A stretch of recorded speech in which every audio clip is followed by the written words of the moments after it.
Untuk mendukung Belajar Bentar, kalian bisa mengklik subscribe. Halo, selamat datang di Belajar Bentar.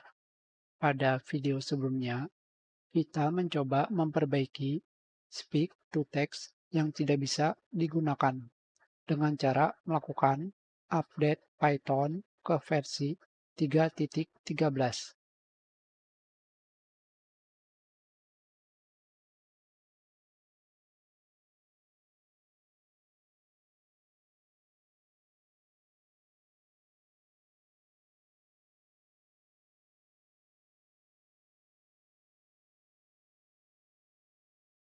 Dan melakukan download dan install paket speak to text kembali yang seharusnya sudah terinstall di komputer.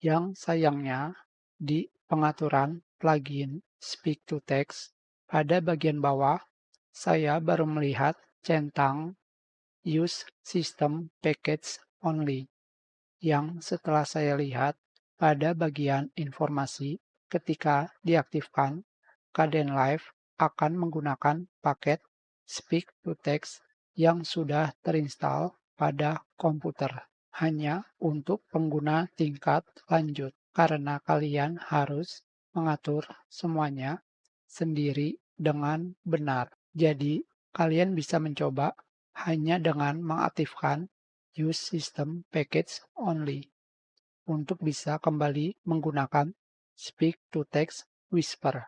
Jika belum bisa, kalian tinggal melakukan update Python ke versi 3.13. Lebih singkat, lebih baik, karena bisa menggunakan GPU. Kita sudahi pelajaran ini. Terima kasih.